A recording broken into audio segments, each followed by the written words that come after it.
कांग्रेस ये माहौल बना रही है कि PM is compromise. PM Modi ने तो ट्रंप के सामने सरेंडर कर दिया। सरेंडर करना किसे कहते हैं, दबाव में झुक जाना किसे कहते हैं, वो आपको पाकिस्तान के पीएम शहबाज शरीफ को देखकर समझ में आएगा।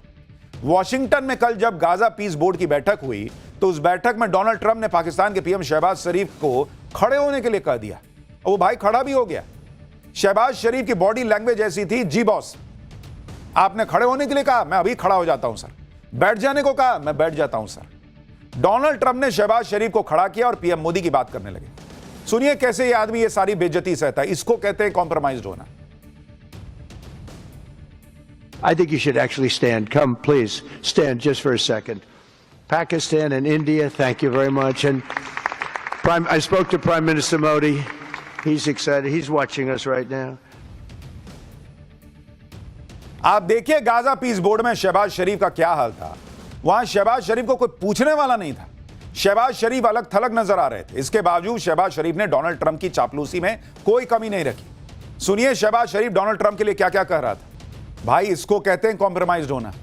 ट्रंप ने कहा उठो तो उठो, बैठो तो बैठो। कोने में खड़ा कर दिया फोटो के समय। कह रहा आप ही तो दुनिया के साउथ एशिया के रक्षक हैं। और नरेंद्र मोदी ने क्या किया, अमेरिका से डील अपनी शर्तों पे की। जब सही शर्तें तय हो गई तब जाकर डील की।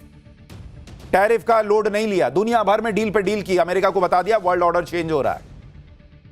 और अमेरिका का दबाव होता तो 144 रफेल ना खरीदे जा रहे होते। ये एक बेसिक सा उदाहरण दे रहा हूं। अब एआई समिट में जाकर कपड़े उतार के प्रदर्शन करना है, चांद पे जाके करना, करते रहो। यही सब करोगे तो सीटें बढ़ने की जगह घट जाएंगी। भलाई में बता रहा हूं कि थोड़ा तो इतनी पॉलिटिकल सेंस तो लगानी चाहिए कि ये सब जो है ना नुकसान करेगा। उधर लोग भी, दूसरे लोग भी कांग्रेस को इस हरकत पर जमकर उसकी धुलाई कर रहे हैं। जैसे कुमार विश्वास, उन्होंने लिखा कि एक अंतर्राष्ट्रीय मंच पर जहां विश्व भर के सबसे महनीय मेहमानों के सामने देश अपनी तकनीकी शक्ति को सिद्ध करने पर जुटा पड़ा है, वहां देश के प्रधानमंत्री के खिलाफ यह नंगा प्रदर्शन वस्तुतः विपक्ष के मुद्दाहीन नंगपन का प्रदर्शन। दुखद है कि कांग्रेस जैसी पुरानी व वैचारिक रूप से पकी हुई पार्टी में मुद्दों का इतना भीषण अकाल आ पड़ा है। आपसे ना हो पाएगा भाई। सिर्फ दूसरे लोग ही नहीं भाई, खुद इंडी वाले भी कांग्रेस की धुलाई कर रहे हैं। सुनिए इनके खुद के इंडी गठबंधन वाले क्या कह रहे हैं इस प्रदर्शन को लेकर। मैं समझता हूं कि एक समिट में इस तरह से प्रोटेस्ट की, मैं समझता हूं that was not a good choice. ये एक बेहतर विकल्प। ये प्रदर्शन करने के लिए कोई और जगह चुन लेते। मेहमानों के सामने ऐसा प्रदर्शन नहीं करना चाहिए था। आप सोचिए कि कांग्रेस ने कितना बड़ा कांड किया है कि उनके खुद के साथी उनको डिफेंड नहीं कर पा रहे, लेकिन कांग्रेस के लोग कर रहे हैं। अभी आपको दिखाऊंगा कि इतने के बावजूद कांग्रेस इसको डिफेंड कर रही है। लेकिन पहले आप देखिए कि इनकी धुलाई कैसे हर तरफ चल रही है। मीम पे मीम बन रहे हैं। ये लोग नरेंद्र मोदी को घेरने गए थे लेकिन लेने के देने पड़ गए। किस तरह से इनकी खिल्ली उड़ रही है। एक मीम चल रहा है जिसमें पीएम मोदी का एआई विजन दिखाया गया, आर्टिफिशियल इंटेलिजेंस, राहुल गांधी का AI vision anti India. AI मतलब एंटी इंडिया लोगों ने नाम दे दिया है। मोदी का AI artificial intelligence, Rahul Gandhi का एआई मतलब एंटी इंडिया। एक और मीम देखिए, गलगोटिया यूनिवर्सिटी दूसरे यूथ कांग्रेस को सलाम कर रही है कि हमसे भी बड़ा कांड कर दिया भाई लोगों ने। एक और मीम देखिए जिसमें एक लड़का फोन पर बात कर रहा है और लिखा है कि गलगोटिया यूनिवर्सिटी ने कल रात यूथ कांग्रेस से बात की और पूछा कि 5,000 कमाना है क्या। गलगोटिया वाले खुश होंगे, लोग कह रहे हैं कि भाई इतना बड़ा इन्होंने कांड कर दिया कि सारा फोकस उधर से शिफ्ट होकर अब कांग्रेस को लोग गाली दे रहे हैं। और ये तो कुछ भी नहीं है, इन पर जो कानूनी एक्शन होने वाला है वो भी आप देखिए।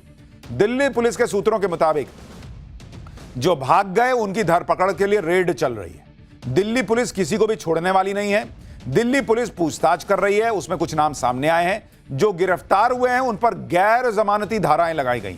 इसमें सरकारी काम में बाधा डालना, सरकारी कर्मचारियों के साथ मारपीट करना, आपराधिक साजिश रचने जैसी धाराएं जोड़ दी गई। नॉन बेलेबल धाराएं लगा दी गई हैं। लेकिन आप यह भी देखिए कि इतना सब कुछ हो गया, हर कोई इस तरह की हरकत को गलत बता रहा है सिवाय कांग्रेस को छोड़कर। कांग्रेस भाई इसको भी डिफेंड कर ले रही है। कांग्रेस के नेता यूथ कांग्रेस के प्रदर्शन को देश के युवाओं का गुस्सा बता रहे हैं। अरे देश के युवाओं का गुस्सा है तो एआई समिट में घुस के करोगे क्या? जंतर मंतर का रास्ता नहीं पता था, या वहां ऑटो नहीं जाता था, या वहां कपड़े उतारने में बाहर ठंड लग रही थी। अब तो ठंड भी उतनी नहीं रह गई। आप सोचिए बॉस कांग्रेस का लेवल क्या है। एक तो शर्मनाक कांड कर रहे हैं और उससे डबल शर्मनाक कि उसको डिफेंड कर रहे हैं। आप सुनिए पवन खेड़ा कह रहे हैं कि एआई समिट नहीं तो क्या बेसमेंट में प्रोटेस्ट करेंगे। सुनिए सुप्रिया श्रीनेत पूछ रही है कि जब पीएम मोदी ट्रंप चीन के सामने सरेंडर करते हैं तो देश की छवि खराब नहीं होती है। बहुत अनबिलीवेबल है कि इसको भी ये लोग डिफेंड कर रहे हैं। सुनिए जरा इन लोगों को। प्रोटेस्ट कहां करना चाहिए जनाब? किसी की बेसमेंट में जाकर प्रोटेस्ट करें। प्रोटेस्ट वहीं होता है जहां लोगों को दिखता है। प्रोटेस्ट वहीं होता है जहां मीडिया के कैमरा होते हैं। प्रोटेस्ट और कहां होगा? हम कहां बोलें? चलिए आप बता दीजिए साहब, एक जगह बता दीजिए कि वहां जाकर बोलिए हम कोई नहीं आएंगे, किसी को डिस्टर्ब मत करिए। प्रोटेस्ट डिस्टर्ब करने के लिए होता है।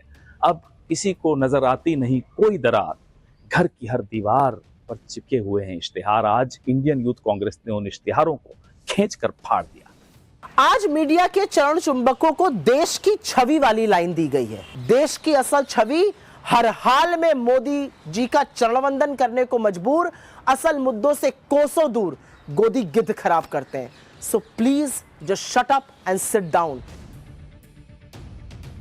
So please just shut up and sit down, ये कांग्रेस पार्टी को पब्लिक कह चुकी है बॉस।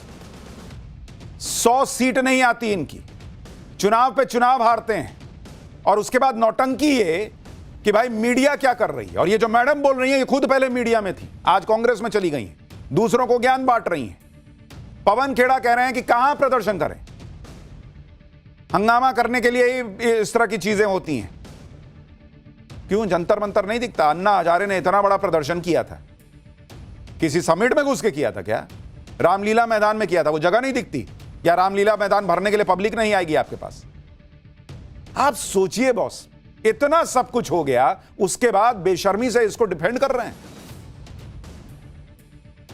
मोदी कॉम्प्रोमाइज नहीं है, इनकी सोच कॉम्प्रोमाइज्ड है, इनका विजन कॉम्प्रोमाइज्ड है, इनकी पॉलिटिकल समझ कॉम्प्रोमाइज्ड है। और राहुल गांधी ऐसे ही लोगों से घिरे हुए हैं। यही लोग कहे होंगे कि सर रहने दीजिए, बहुत बढ़िया किया, मजा आ गया, एकदम पब्लिक खुश है। पब्लिक खुश है, गाली दे रही है पब्लिक।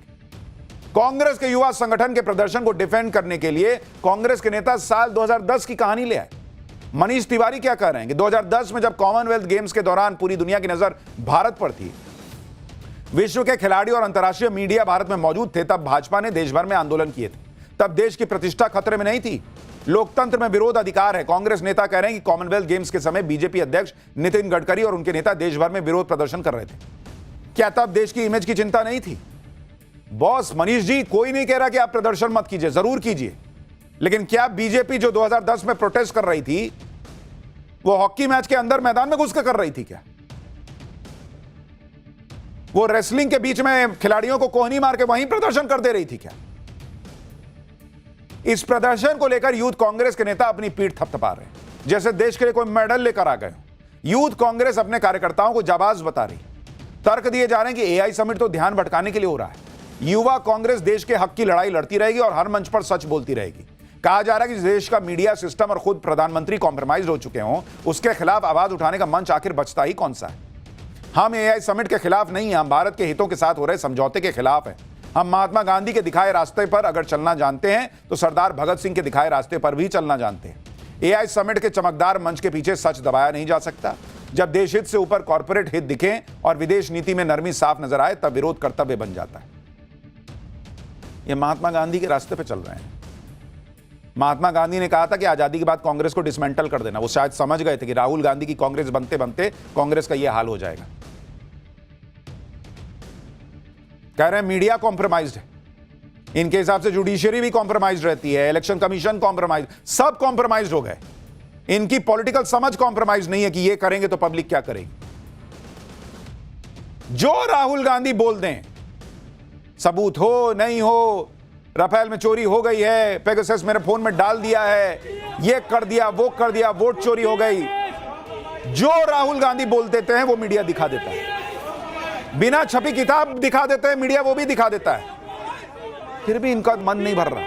इनको वही मीडिया चाहिए कि राहुल गांधी ने बुलेट छूकर उसको हसीन बना दिया। अरे राष्ट्र के बारे में सोचने वाली मीडिया वो नहीं कर पाएगी, जाओ उन्हीं के पास बैठो। यूथ कांग्रेस कह रही है कि भारत मंडपम इसलिए गए ताकि मोदी सरकार को जवाब देना पड़े। यूथ कांग्रेस के अध्यक्ष उदय भानु और क्या क्या कह रहे हैं, सुनिए एक बार। देश की इमेज इससे खराब नहीं होती। हमारे देश में डेमोक्रेसी है, ये सच्चाई है कि आज हमारा हक है, डेमोक्रेसी हमारा राइट है, हम पीसफुल प्रोटेस्ट कहीं भी कर सकते हैं, कोई भी इवेंट करा के अपनी जिम्मेदारियों से नहीं भाग सकते। उदय भानु जी, आप बिल्कुल सही करेंगे, आप बिल्कुल प्रोटेस्ट कर सकते हैं, देश भर में प्रोटेस्ट कीजिए, रोज कीजिए, लेकिन जहां आप प्रोटेस्ट कर रहे हैं आप मोदी को डैमेज नहीं कर रहे हैं, आप देश की छवि डैमेज कर रहे हैं, और इसलिए लोगों में गुस्सा है। कोई ये नहीं कह रहा कि आपने ये क्यों कह दिया, ये तो आप संसद में भी कह रहे थे पीएम इज कॉम्प्रोमाइज्ड। आप ये भी देखिए कि ये वो कांग्रेस है जो 3 दिन से एआई समिट को फ्लॉप बता रही थी, आज कह रही है कि जहां कैमरे होंगे वहीं ना मीडिया प्रोटेस्ट करेगी। क्यों भाई? जब एआई समिट फ्लॉप है आपकी नजर में, तो वहां प्रदर्शन करने की जरूरत क्या थी?